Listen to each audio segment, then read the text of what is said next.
Hey everyone, it's MK. Welcome back to MK Quilts and another edition of Tip of the Week. So this tip once again has to do with repositioning and pantos. So if you have taken any of my instruction or rented any of my classes, you know that I reposition myself for pantos a little bit differently maybe than some other classes that you have taken from other educators or handy quilter and the like. So I like to reposition using start points. I don't like to use drag and drop, especially with needle down. I just have my reasons. I know that it works well for some of you. I just don't choose to do it that way. So what I do at my machine is I just use always my start points to reposition myself for the next pass. Now, sometimes, like on this quilt that I happen to be working on, my next pass is not easy for me to see at the quilt because the thread choice that I have made really blends in very well with the fabrics. So when I'm over at the end of my frame advancing, I can't really see exactly how far to advance because I can't see the natural S shape and the nesting of the pattern. So what I'm going to do at my machine before I advance is I'm going to give myself a little marker. I'm going to use a pin. You can use a piece of tape. You can use, whatever you want to use, some other type of a marker, a sticky note or whatever. But I'm going to put myself a little marker out into the batting so that I can see exactly how far to roll, how far to advance. And as my little marker advances, I just want to make sure that it doesn't get too close to my back rail. Now, I'm going to use the pattern that's open on my machine to see where my next pass falls, okay? So rather than me stand here and just explain the whole thing to you, let me turn the camera around and I'll try to show you the best that I can here at the machine. And as always, I will try to just show you in simulation. So I'll show you here and then I'll show you in simulation. And hopefully between the two of those, you will understand what I'm trying to accomplish. All right, so let me see if I can set this up for you. So what you're looking at on the screen is two passes of a pantograph that I am stitching here at my quilt. And that's probably the first difference that maybe you're going to notice is that you stitch yours a little bit differently. Maybe you have multiple rows of a pantograph when you're working this type of a technique. I don't do it that way. I just do the number of passes that will fit in my throat depth plus one extra to advance. Okay, all of that is explained in great detail in my best practices for pantos video. But let me just explain to you what I'm trying to do with the marker so that I don't advance too far into my rail.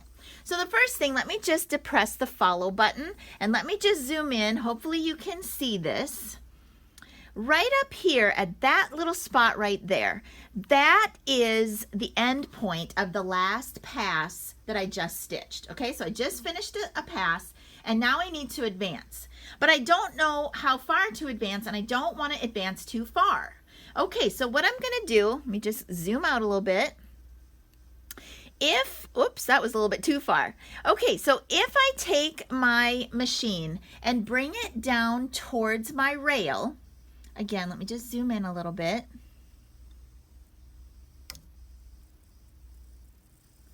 Okay, so down here is the next pass that I'm going to be stitching after I advance. Okay, so what I'm going to do is and I'm sorry, I know this is off the screen. This is one of the reasons why I like to work so much with simulation. So what I'm going to do is I'm actually going to push my machine.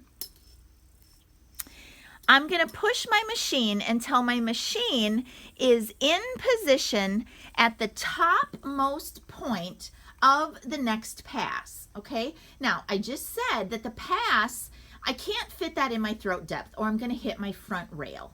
But I can see where the top of the pass is going to be. So if I put myself a marker out into my batting right at that point, then I know I'm not going to advance too far. Okay, so once again, let me just zoom in so that you can see, hopefully, and I'll do this in simulation, but right there at the top of this little swirl, that is the topmost part of the next pass. So what I'm going to do is I'm going to put a little pin, and I'm going to put it in the batting right out next to my machine. Okay, so let me just zoom down a little. Okay, there's where my machine is sitting. That is where the topmost part of the next pass is. So I'm going to take my little pin, and it's just some sort of a little flower pin, just an indicator, and I'm just going to go ahead and put it in my batting right there. Okay, so now as I advance, that pin is going to go with it. And I'm down here at the right hand side of my frame, and that's where I have my gears, my ratchets, and all of that. Okay, if you have yours at the other end of your frame, then you can do this on the other end. But because I'm going to be advancing down here at the right hand side, then I can very easily see that little red pin, and I'm not going to put that pin too close to the back bar. Okay, all right, again, I will try to do a little bit better job of explaining that in simulation. So let me go ahead and advance, and I'll show you where the pin ends up. All right, so here we go. I had advanced, and that is where my pin obviously went with it as I was advancing, and I stayed clear of my rail. And this pattern has a pretty large depth to it. It's pretty high. So I didn't advance maybe as far as I normally would. I just went ahead and advanced a little ways. And one of the things that I forgot to show you on camera, and isn't this a beautiful quilt? Before I advanced, I also marked my start point for the following row.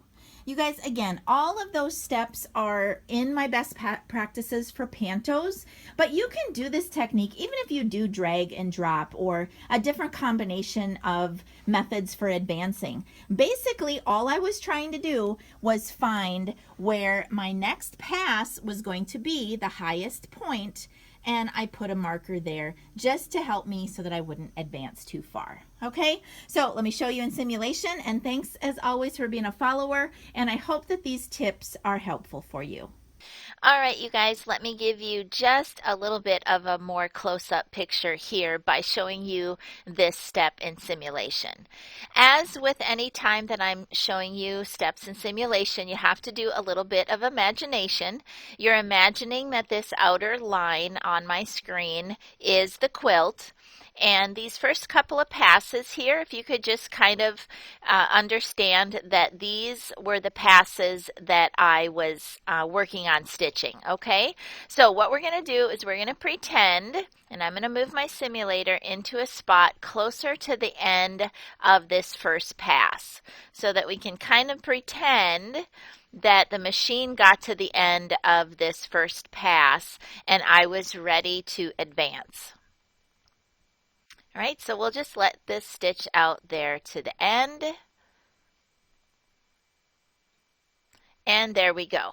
So basically at this point, you guys, what I would do is hit cancel. This is just how I do it at the end of my pass. I'm just going to go ahead and hit cancel. I'm going to clip my threads over here, okay? So needle down, needle up, clip the threads. And then what I'm going to do is I am going to go ahead, and if things are hard for me to see on my screen, I would hit the follow button and zoom in a little bit. I would grab my machine handlebars and I would watch my screen, my tablet, as I pull my handlebars down towards what would be the topmost part of the next pass. Okay, so I'm down here at the right end of my quilt. It's easy enough for me to spy that this part of the little swirl right here is the topmost part of the next pass. Now, what I was explaining to you in the video is that I can't stitch the whole next pass, but I can at least get myself a pin or some other sort of an indicator and put that right out here into the batting. Okay, so again, imagine I've moved my machine down. It's right at the top of my next pass. Right over here, I put the needle or the pin or the piece of tape or whatever you want to use right there in the quilt. Okay? Then it would be time to advance. So let me just go ahead and refresh. Okay, so use your imagination. Advance, advance, advance, advance. Now, on this particular pantograph, I showed you in the video how I had marked my spot for the next pass. Okay, so here my design would be open on my screen and I would have put a pin in my quilt over here to indicate where my next pass was going to start. Again, you guys, the way that I do that and how I advance and position and mark for my passes on my pantographs, all of that is explained in the best practices for pantos. So I'm not going to go into all of that here. That video is like a 2.5-hour video, and you must purchase that video if you want all of that full instruction.